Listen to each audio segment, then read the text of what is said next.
Rian pertama kali melihat tanda peringatan itu dari laporan keuangan bulan ke-7. Angka-angkanya tidak perlu ditafsirkan.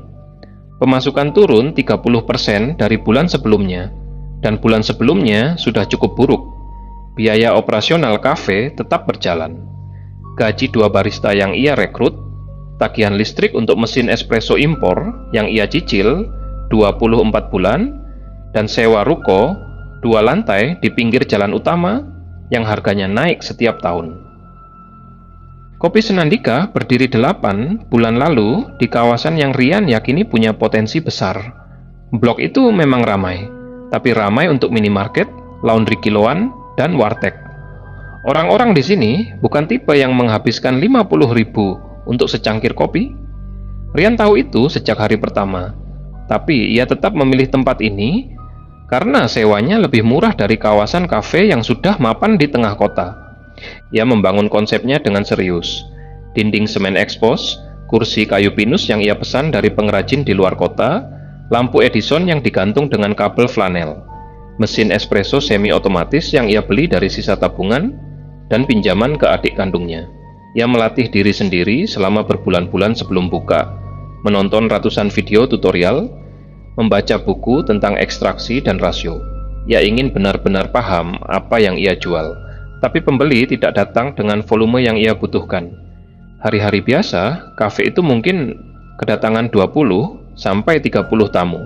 Sabtu bisa lebih, tapi tidak konsisten. Sebagian besar hanya pesan 1 minuman dan duduk berjam-jam sambil kerja remote. Meja berputar lambat, pemasukan tidak menutup pengeluaran. Aruna, yang sudah mendampingi Rian sejak masa persiapan, mengerjakan semua pembukuan sendirian di laptop tua, yang layarnya sudah mulai gelap di sudut kanan. Ia tidak pernah mengeluh soal itu, tapi setiap malam Jumat ketika ia menyerahkan ringkasan mingguan, ekspresinya cukup untuk menggantikan kata-kata. Di bulan ke-8, Aruna menunjukkan simulasi arus kas. Jika kondisi tidak berubah dalam 2 bulan ke depan, mereka harus memilih antara tidak membayar gaji karyawan atau tidak membayar sewa. Tidak ada opsi ketiga yang layak dipertimbangkan. Rian duduk lama di depan laptop itu setelah Aruna pergi ke kamar. Ia membuka halaman Instagram kafe-kafe besar yang buka cabang di mana-mana. Followers ratusan ribu, foto-foto yang terlalu sempurna, konten video dengan jutaan penonton. Merek-merek itu punya anggaran pemasaran yang lebih besar dari total modal yang Rian miliki. Ia menutup laptopnya pukul 2 dini hari tanpa solusi. Pria itu muncul pada Selasa siang, ketika kafe sedang kosong total. Rian sedang membersihkan grup heat mesin espresso ketika pintu masuk terbuka. Pria itu duduk di bar stool, tanpa memesan apa-apa, hanya meletakkan sebuah tas kain di atas meja bar. Penampilannya tidak mencolok. Kemeja batik lusuh, rambut yang mulai memutih di pelipis, usia mungkin sekitar 50-an. Wajahnya tidak ada yang istimewa, kecuali matanya yang tidak bergerak saat berbicara. Rian menawarkan menu. Pria itu menggeleng. Ia membuka tas kain dan mengeluarkan kantong linen kecil yang diikat dengan tali rami. Warnanya gelap karena noda minyak atau sesuatu yang lain. Ia mendorong kantong itu ke arah Rian di atas meja bar. Rian tidak langsung mengambilnya. Ia menatap kantong itu beberapa detik sebelum akhirnya membuka simpulannya. Biji kopi itu hitam legam, lebih gelap dari rose level apapun yang pernah Rian lihat. Tidak ada label di kantong itu, tidak ada keterangan asal-usul, tidak ada tanggal roasting. Ukurannya tidak seragam. Beberapa lebih besar dari biasanya, beberapa keriput di satu sisi. Rian mengangkat 1 biji dan menciumnya. Aromanya tidak seperti kopi yang ia kenal. Ada lapisan tengah yang aneh, seperti tanah basah setelah hujan deras. Tapi ada sesuatu di bawah itu yang lebih pekat dan tidak ia kenali. Pria itu memberitahu bahwa biji-biji ini ditanam di lahan yang sudah lama tidak dipakai, di pinggir kota. Lahan bekas pemakaman yang ditinggalkan. Tidak ada yang mau beli tanahnya. Jadi tanaman tumbuh di sana sendiri selama bertahun-tahun. Ia hanya memanen dan menjualnya. Rian tidak langsung percaya. Ia bertanya harganya. Pria itu menyebut angka yang sangat rendah, lebih murah dari green bean biasa yang ia beli dari supplier langganannya. Rian memegang kantong itu dan merasakannya cukup berat untuk beberapa sesi brewing. Ia masih ragu, tapi keputusasaan punya cara untuk membuat orang mengesampingkan logika sedikit demi sedikit. Pria itu berdiri, mengambil tasnya yang sudah kosong, dan pergi tanpa menunggu jawaban. Ia meninggalkan kantong kopi itu di atas meja bar. Rian berdiri di tempat yang sama selama beberapa menit.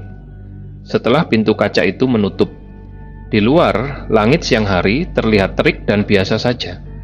Truk sampah melintas di jalan utama. Seorang ibu mendorong stroller di trotoar. Ia membawa kantong itu ke belakang, ke ruang kecil yang ia jadikan roster sekaligus gudang. Ia meletakkannya di rak paling atas, di belakang wadah-wadah biji kopi yang sudah ia beri label rapi. Rian menyeduh biji kopi itu 3 hari kemudian, pada Jumat pagi sebelum kafe buka. Ia melakukan prosesnya sendiri, menimbang dosis, menggilingnya dengan grinder manual, karena ia ingin lebih hati-hati, mengamati warnanya saat jatuh ke portafilter. Butirannya lebih halus dari biasanya meski level penggilingan sama. Warnanya gelap kecoklatan, hampir tidak ada campuran warna lain. Saat proses ekstraksi dimulai, sesuatu berubah di ruangan itu. Aromanya keluar dengan cara yang tidak biasa. Bukan mengepul pelan-pelan lalu hilang. Ia naik dan bertahan, mengisi seluruh ruangan kafe yang masih sepi. Bukan hanya bau kopi, tapi ada sesuatu di bawah itu yang berat dan manis sekaligus. Seperti ada campuran sesuatu yang ia tidak bisa identifikasi. Rian menuangkan hasilnya ke cangkir kecil dan mencicipinya. Rasanya memukul bagian belakang lidahnya terlebih dahulu, kemudian menyebar ke seluruh mulut. Pahit yang tidak tajam, lebih seperti pahit yang dalam, diikuti rasa manis yang tidak datang dari gula. Manisnya bertahan bahkan setelah ia menelan, melingkar di tenggorokannya, dan masih terasa 20 menit kemudian saat ia membuka pintu kafe untuk hari itu. Rian tidak bisa berhenti memikirkan rasanya, bukan karena ia ingin minum lagi, tapi karena ia tidak bisa mengidentifikasinya dengan referensi apapun yang ada di kepalanya. Kopi yang pernah ia minum di mana saja, termasuk yang mahal dan susah didapat, tidak ada yang seperti ini. Ia memutuskan untuk memasukkannya ke menu hari itu, diberi nama sementara hitam spesial, tanpa deskripsi yang panjang.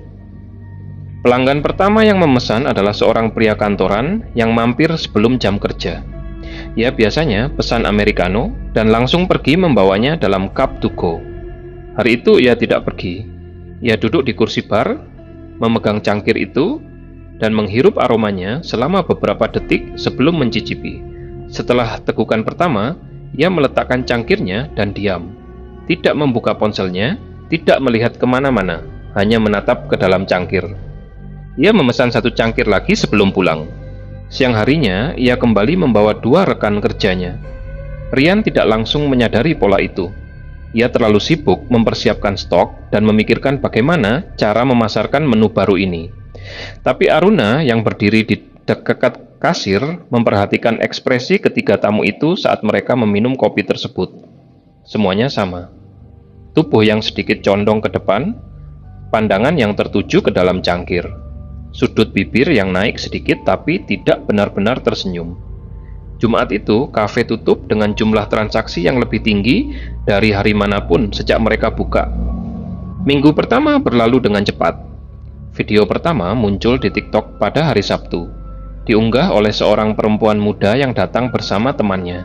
Ia merekam reaksi temannya saat mencicipi untuk pertama kali, dan reaksi itu cukup dramatis. Temannya diam lama, matanya berkaca-kaca, kemudian tertawa kecil, dan berkata bahwa ia tidak mengerti kenapa ia ingin menangis.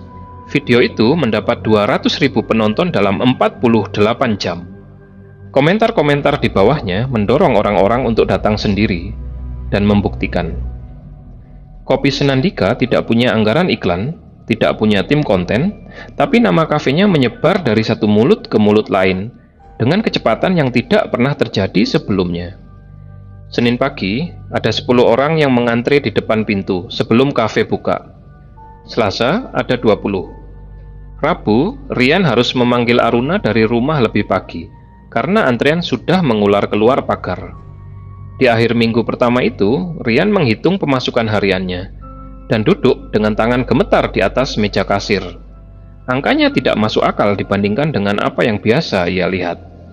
Satu hari kerja itu hampir menyamai pemasukan 2 minggu penuh sebelumnya. Perubahan fisik kafe datang bertahap tapi konsisten. Rian menambah kursi dan meja di bulan pertama keramaian.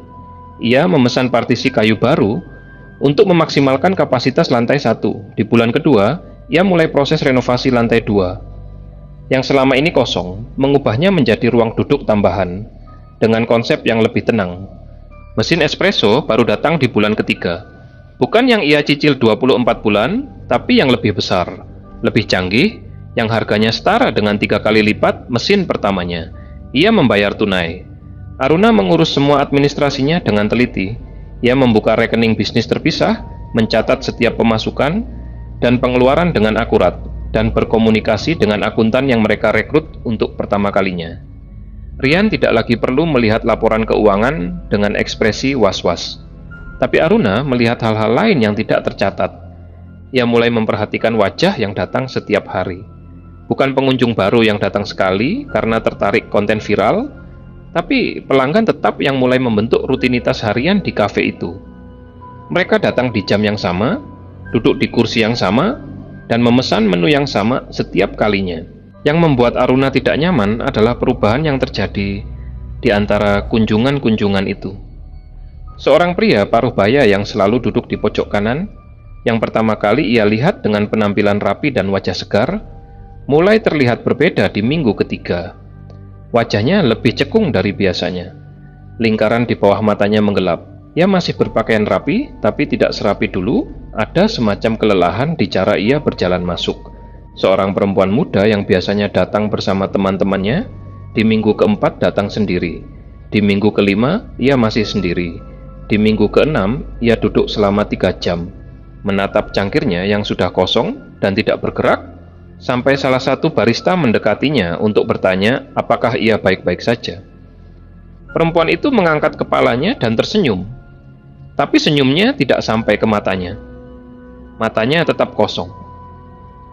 Aruna mencatat ini di buku kecilnya, bukan di laptop, bukan di spreadsheet. Catatan pribadi yang ia simpan di tas tangannya. Rian pertama kali bermimpi tentang Nyai Sinden di akhir bulan kedua. Ia tidak langsung tahu nama entitas itu saat pertama kali melihatnya dalam mimpi. Yang ia tahu adalah sosok perempuan berbaju hitam yang berdiri di tengah kafenya, di tempat yang ia kenali, tapi tidak persis sama dengan keadaan sesungguhnya. Lantai kafenya dalam mimpi itu lebih gelap. Dinding-dindingnya basah di beberapa bagian, dan kafe itu penuh, tapi penuh oleh sosok-sosok yang tidak bersuara sama sekali. Puluhan orang duduk di setiap kursi, berdiri di lorong-lorong, bersandar di dinding. Tapi tidak ada suara.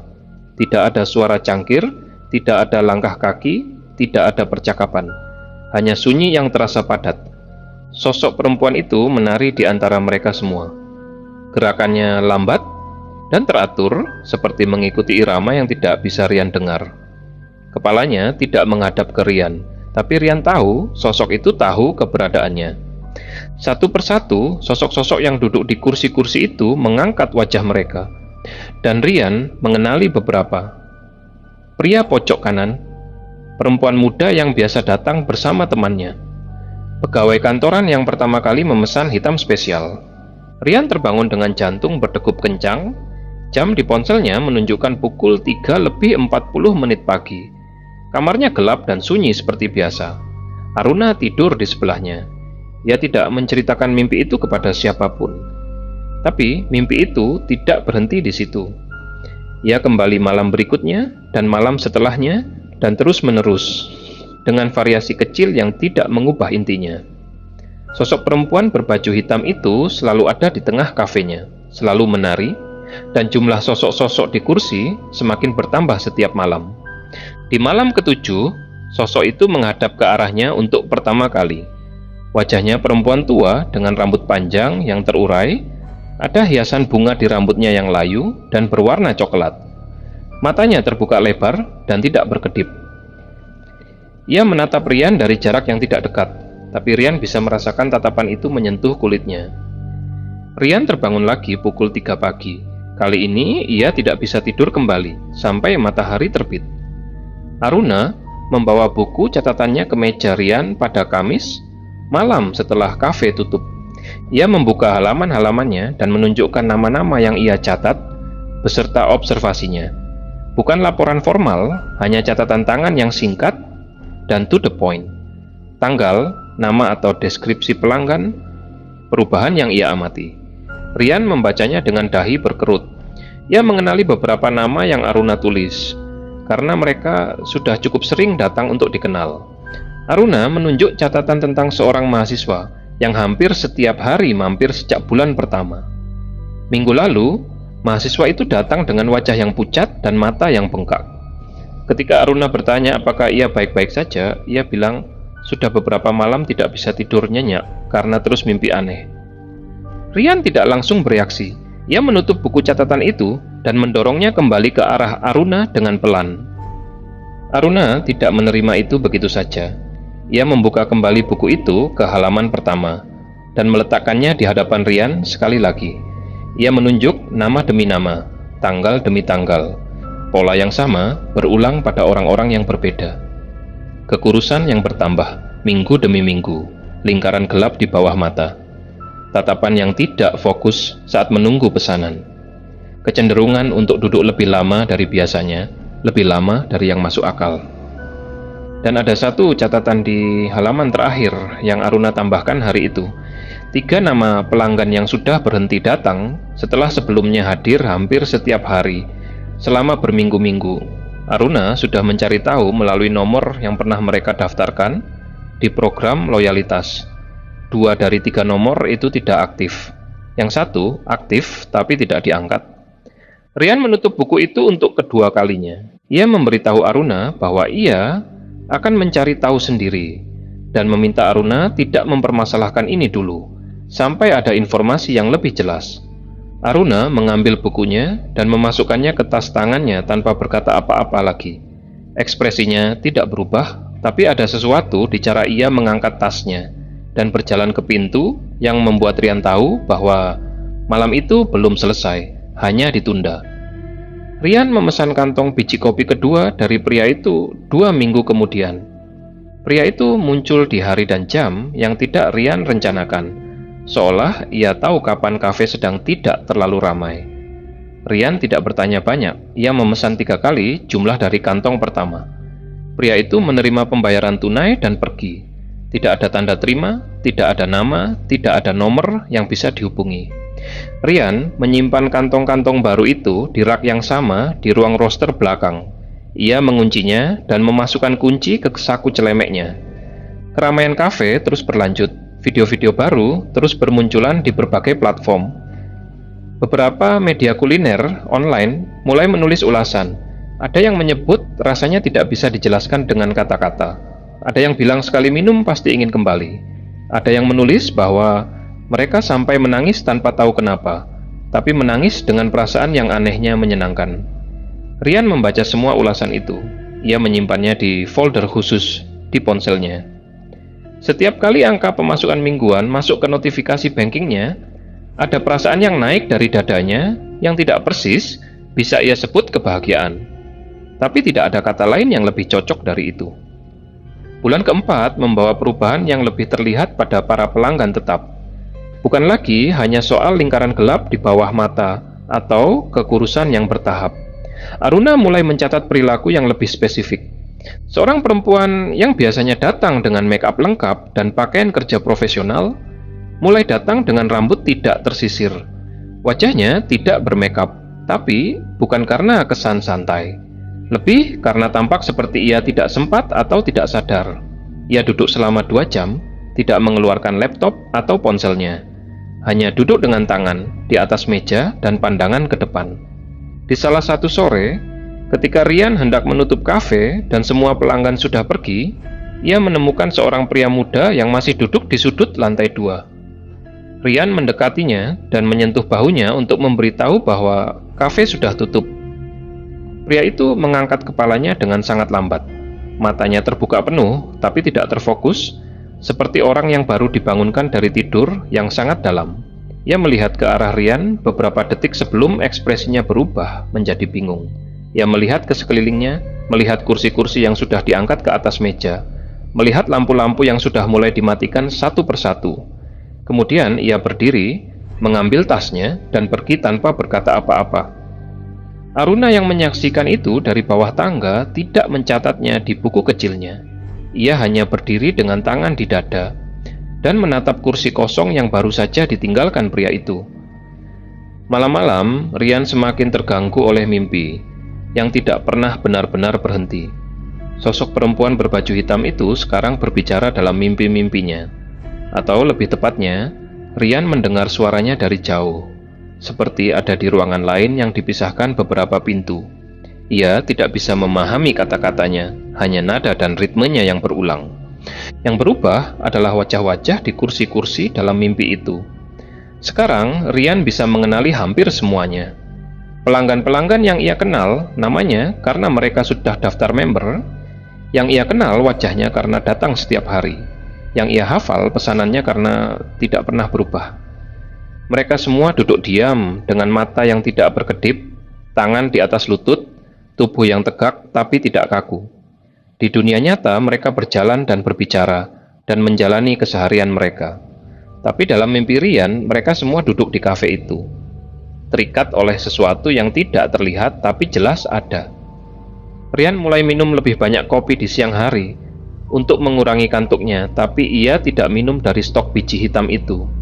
Ia minum dari biji kopi biasa yang masih ia beli dari supplier lamanya. Ia tidak sadar bahwa ini adalah sebuah pilihan yang tubuhnya buat tanpa ia perintahkan. Aruna membawa sampel ke laboratorium pada awal bulan kelima. Ia tidak memberitahu Rian. Ia mengambil beberapa biji dari kantong yang Rian simpan di ruang roster. Saat Rian sedang di luar kota menghadiri pameran peralatan kafe sehari penuh. Ia membungkusnya dalam plastik klip kecil dan membawanya ke laboratorium pengujian makanan, yang biasa digunakan untuk keperluan sertifikasi. Hasilnya membutuhkan 1 minggu. Aruna mengambil dokumennya sendiri, membacanya di dalam mobilnya di parkiran laboratorium. Ia membacanya 3 kali untuk memastikan ia tidak salah memahami. Laporan itu menyatakan bahwa biji-biji tersebut mengandung senyawa organik yang tidak teridentifikasi dalam database referensi standar laboratorium. Tidak ada bahan kimia berbahaya yang masuk dalam kategori regulasi pangan. Tidak ada pestisida, tidak ada kontaminan logam berat, tidak ada hal yang secara teknis bisa dilarang berdasarkan standar yang berlaku. Tapi ada temuan lain yang teknisi laboratorium cantumkan sebagai catatan tambahan. Dalam sampel tersebut, ditemukan sisa jaringan organik berupa serbuk yang secara komposisi menyerupai abu kalsinasi dari material biologis yang jika dicocokkan dengan parameter tertentu, paling mendekati sisa kremasi jaringan manusia yang sudah terdegradasi sangat lanjut. Mereka tidak bisa memastikan identifikasi itu karena keterbatasan peralatan dan konteks sampel yang tidak disertai informasi asal-usul. Tapi mereka mencatatnya karena secara profesional mereka tidak bisa mengabaikannya. Aruna duduk di mobilnya selama setengah jam dengan mesin mati dan dokumen itu di tangannya. Kemudian ia menelepon Rian. Rian mendengarkan penjelasan Aruna dengan tenang yang tidak terasa alami. Aruna membacakan bagian penting dari laporan itu dengan suara yang datar dan terukur. Ia tidak dramatis, ia hanya menyampaikan fakta. Ia memberitahu Rian bahwa ini bukan lagi soal firasat atau catatan perilaku pelanggan yang mungkin bisa dijelaskan dengan cara lain. Ada dokumen resmi dari laboratorium berlisensi yang mencatat sesuatu yang tidak normal pada biji kopi yang selama ini mereka jual kepada ratusan orang setiap harinya. Rian diam selama beberapa saat setelah Aruna selesai berbicara. Kemudian ia meminta Aruna untuk menunggu sampai ia pulang dan mereka bisa bicara langsung. Ia bilang ia perlu melihat dokumennya sendiri sebelum bisa mengambil keputusan apapun. Aruna menyetujui itu.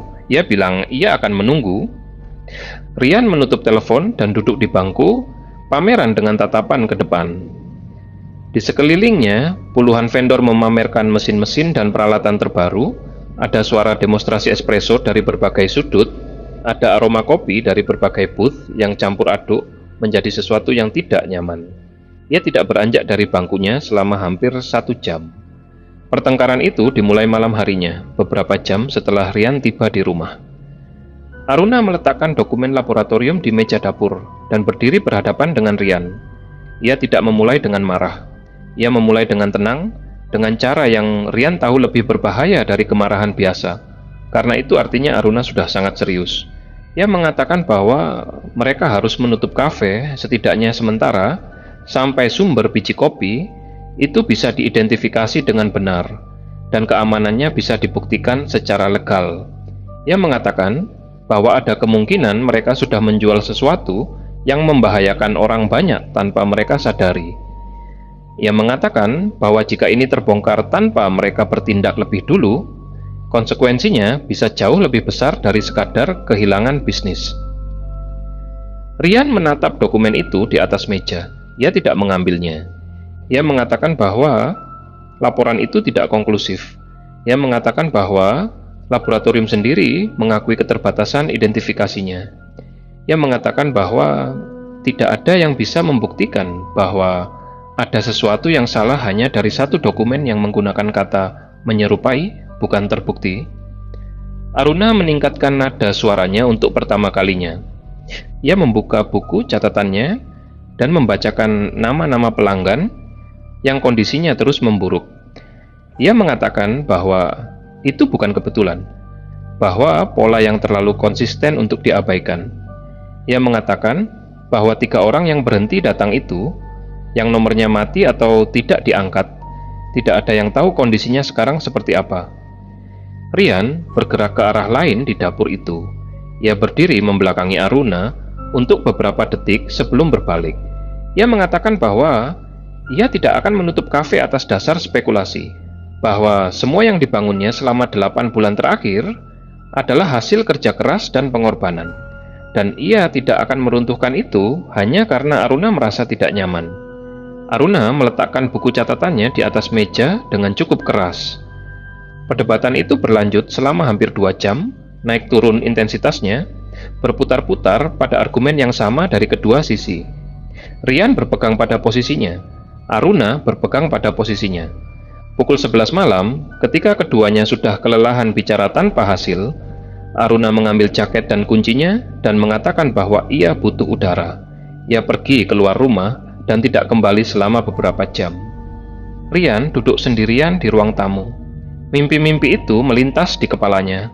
Semua wajah yang ia kenali duduk diam di kursi-kursi kafe yang gelap. Tapi ia mendorong gambaran itu ke sudut pikirannya dan menggantinya dengan angka-angka dari laporan keuangan terakhir. 2 hari kemudian, Aruna tidak datang ke kafe. Rian tidak menghubunginya sampai tengah hari. Ketika ia menelepon, Aruna mengangkat dan mengatakan ia sedang tidak sehat dan butuh istirahat. Suaranya datar, tidak ada emosi yang bisa Rian baca dari cara ia berbicara. Rian mengelola kafe itu sendirian dengan bantuan 2 barista yang sudah ia latih. Tidak ada yang berubah dari luar, antrean tetap panjang, pesanan tetap penuh. Pemasukan hari itu bahkan sedikit lebih tinggi dari rata-rata karena ada influencer makanan yang datang dan merekam konten. Rian tersenyum saat influencer itu minta foto bersama. Malam harinya, setelah kafe tutup dan karyawan pulang, Rian melakukan pengecekan rutin ke gudang roaster seperti biasa. Ia memeriksa stok biji kopi, mencatat berapa yang tersisa, memastikan kelembaban ruangan terjaga. Ketika ia membuka pintu gudang roaster, ia menemukan Aruna di sana.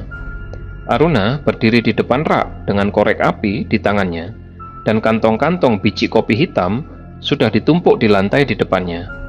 Salah satu kantong sudah robek di sudutnya. Biji-biji hitam itu berhamburan sebagian di lantai semen. Aruna baru saja menyalakan 1 batang korek api ketika pintu terbuka. Rian tidak berpikir. Ia masuk ke dalam gudang itu dan bergerak ke arah Aruna dengan sangat cepat. Aruna tidak mundur, tapi ia terkejut oleh kecepatan gerakan Rian. Ketika Rian berusaha meraih korek api dari tangannya, keduanya bergerak dengan arah yang berbeda pada saat yang sama. Aruna menarik tangannya. Rian mendorong lebih keras dari yang ia sadari. Aruna kehilangan keseimbangannya.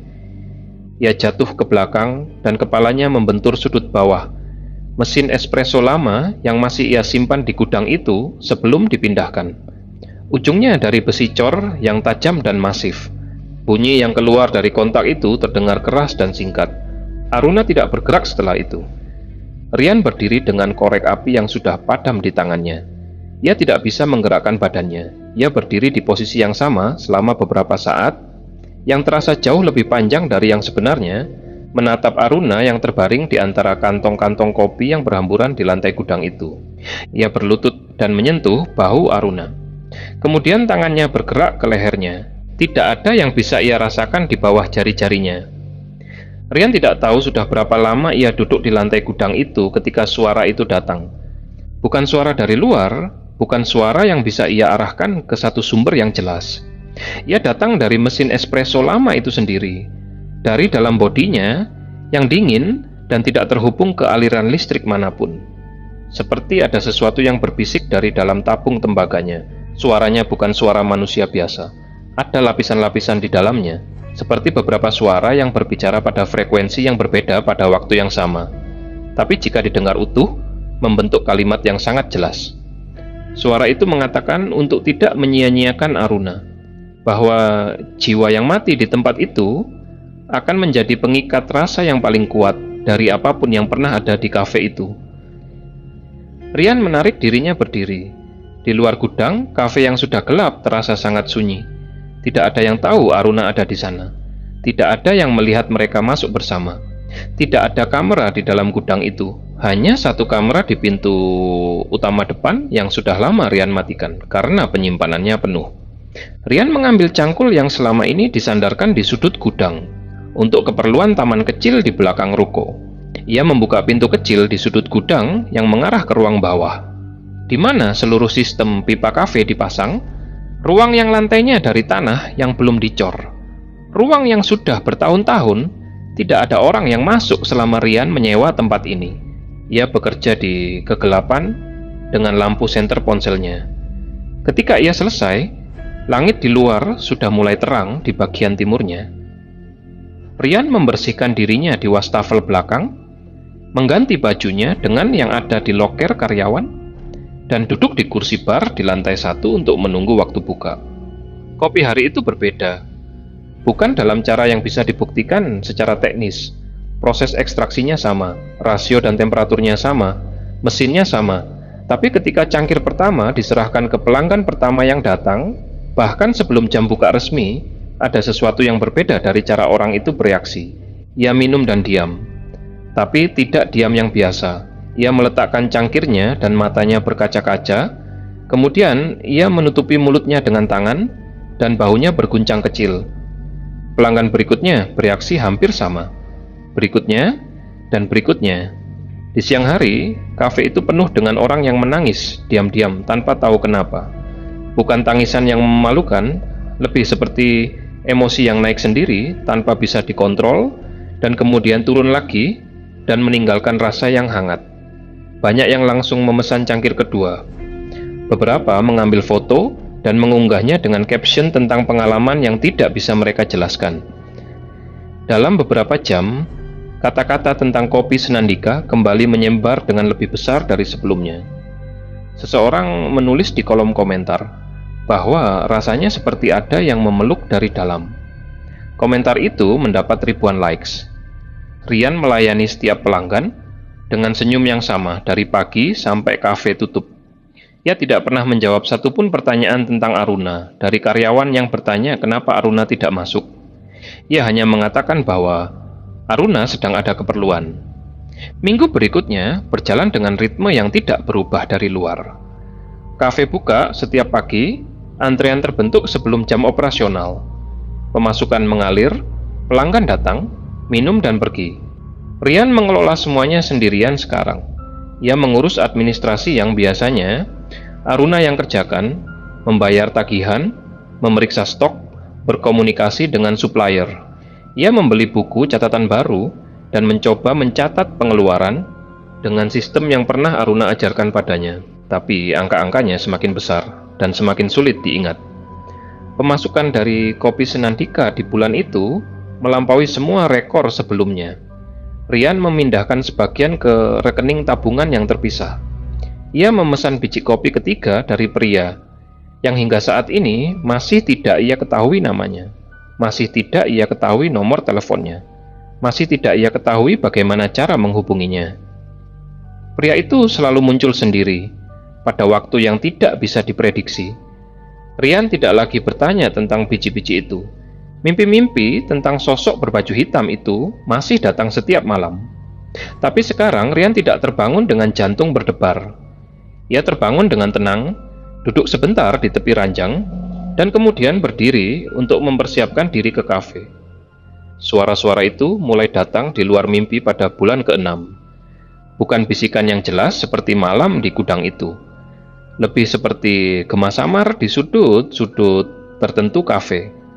Ketika Rian berdiri di bar sendirian setelah kafe tutup, kadang ia mendengar sesuatu dari arah mesin espresso yang sudah dimatikan. Ketika ia berjalan melalui lantai 2 yang gelap setelah mengangkat semua kursi ke atas meja, ada ritme teratur yang ia dengar dari bawah lantai, dari arah yang ia tahu bukan dari luar bangunan. Ia tidak menyebut ini kepada siapapun. Tidak kepada karyawannya, tidak kepada pria kantong kopi itu yang terus muncul secara berkala, tidak kepada siapapun yang menghubunginya lewat ponsel, yang kini lebih sering membicarakan kolaborasi dan undangan media daripada pertanyaan tentang kehidupannya. Ada beberapa orang yang menghubunginya untuk menanyakan Aruna. Satu pesan dari nomor yang tidak ia kenal, bertanya apakah Aruna masih bekerja di Kopi Senandika, karena mereka sudah coba menghubungi Aruna beberapa waktu dan tidak dapat respons. Rian membalas bahwa Aruna sudah mengundurkan diri karena urusan keluarga, dan ia tidak tahu detail lebih lanjut.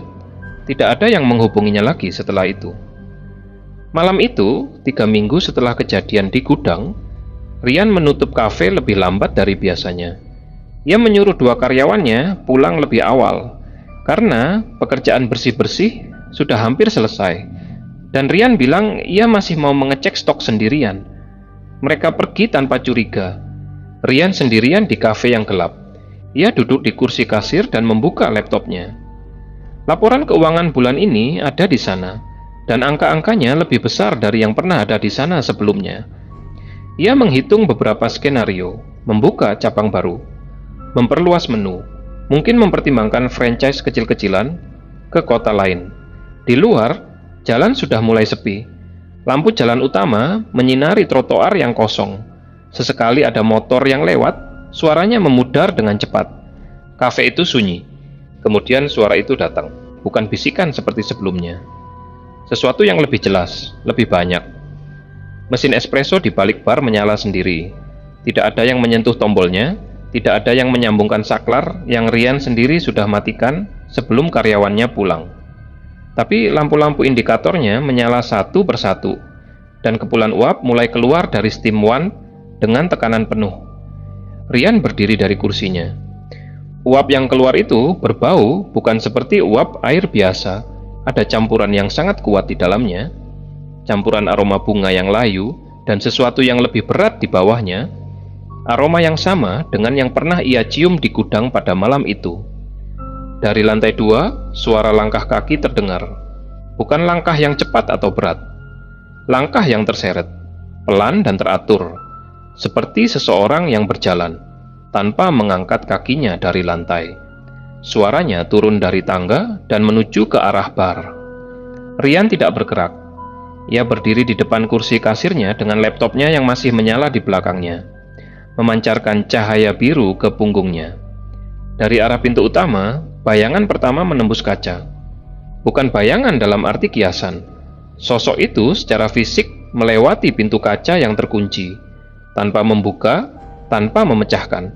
Hanya menembus seperti udara yang bergerak melalui celah yang tidak terlihat. Dan setelah sosok pertama itu masuk, sosok-sosok berikutnya mengikuti. Rian mengenali mereka semua. Pria kantoran yang pertama kali memesan hitam spesial, yang sekarang wajahnya lebih cekung dari terakhir ia lihat. Perempuan muda yang biasa datang bersama teman-temannya, yang rambutnya tidak tersisir dan mata yang menatap jauh ke depan. Mahasiswa yang sudah beberapa minggu tidak datang, yang terlihat lebih kurus dari seharusnya untuk usia dan postur tubuhnya. Dan orang-orang lain yang rian tidak hafal namanya, tapi hafal wajahnya karena mereka sudah cukup sering datang untuk ia kenali. Mereka mengisi kursi-kursi itu satu persatu, tubuh yang kurus dan kering, kulit yang pucat, gerakan yang sangat lambat dan seragam. Mereka duduk dengan posisi yang sama, tangan di atas lutut, punggung lurus, mata yang terbuka penuh, dan tidak berkedip. Persis seperti dalam mimpi-mimpi Ryan selama berbulan-bulan. Tidak ada yang berbicara. Tidak ada suara selain suara mesin espresso yang terus mendesis, dan langkah terseret yang turun dari tangga. Di ujung bar, dua sosok berdiri. Yang satu Ryan kenali hanya dari siluetnya, dari cara ia berdiri, dari lekukan bahunya yang sudah Ryan hafal selama bertahun-tahun. Tapi ada yang salah di bagian atas kepalanya. Ada sesuatu yang gelap di sisi kirinya, di belakang telinganya, yang terlihat basah dan tidak berbentuk seperti seharusnya. Yang satu lagi adalah sosok perempuan tua berbaju hitam, yang selama ini hanya ada di mimpi-mimpi Ryan. Sekarang ia berdiri di balik bar kafenya sendiri, dengan tangannya yang bergerak dengan gerakan yang sudah familiar, gerakan menyeduh yang sudah ribuan kali Ryan lakukan sendiri. Sosok dengan siluet yang Ryan kenali itu berbalik menghadap ke arahnya. Wajah Aruna menatap ke arahnya dari balik bar. Ekspresinya tidak marah, tidak sedih, tidak apa-apa yang bisa Ryan baca. Hanya menatap. Kepalanya yang terluka di sisi kiri tidak berdarah lagi, tapi bekasnya sangat jelas. Di cahaya redup bar itu, di tangannya ada cangkir kopi hitam yang mengepul. Ia mengangkat cangkir itu ke arah Ryan. Ryan berdiri di tempat yang sama. Sesuatu pecah di dalam kepalanya pada saat itu, bukan rasa sakit fisik, tapi lebih seperti pemahaman yang datang terlalu banyak sekaligus, dan tidak ada kapasitas yang cukup untuk menampungnya dengan tertib. Semua puzzle yang selama berbulan-bulan ia abaikan, dan dorong ke sudut tiba-tiba mengambil bentuk yang utuh. Pria misterius yang muncul ketika ia paling putus asa. Biji kopi tanpa asal-usul yang baunya seperti tanah kuburan. Pelanggan-pelanggan yang datang setiap hari dengan tatapan kosong dan tubuh yang semakin aus. Mimpi-mimpi yang tidak pernah berhenti sejak bulan kedua. Bisikan dari mesin yang mati. Dan Aruna yang mencoba menghentikan semua ini dan tidak berhasil. Kopi Senandika bukan miliknya. Mungkin tidak pernah. Ia hanya orang yang berdiri di pintu itu, orang yang cukup putus asa dan cukup serakah untuk membuka pintu ketika seseorang mengetuknya. Kafe ini sudah menjadi apa yang selalu dimaksudkan untuk menjadi sebuah tempat di mana jiwa-jiwa terkumpul dan terikat, dan ia hanyalah satu dari sekian banyak fungsi yang diperlukan untuk menjalankannya. Dan fungsinya yang terakhir tampaknya sudah tiba malam ini. Dari balik kursi-kursi yang penuh, ratusan kepala menoleh ke arahnya secara bersamaan, dengan gerakan yang persis sinkron. Ratusan pasang mata yang tidak berkedip menatap ke arah Ryan, dengan ekspresi yang tidak bisa disebut apapun. Tidak manusiawi tapi tidak juga sepenuhnya bukan. Di bar, Nyai Sinden menari dengan gerakan lambat yang sudah Ryan hafal dari mimpi-mimpinya. Dan Aruna masih berdiri di sana, dengan cangkir di tangannya, dengan wajah yang tidak berubah ekspresinya, menunggu. Kafe itu akan tetap buka esok harinya. Antrian akan tetap panjang di pagi hari. Kopi akan tetap diseduh dengan cara yang sama. Pelanggan akan tetap datang, minum, menangis, tanpa tahu kenapa, memesan lagi, dan pulang dengan sesuatu yang tidak mereka bawa ketika pertama kali datang. Hanya pelayannya yang akan berbeda.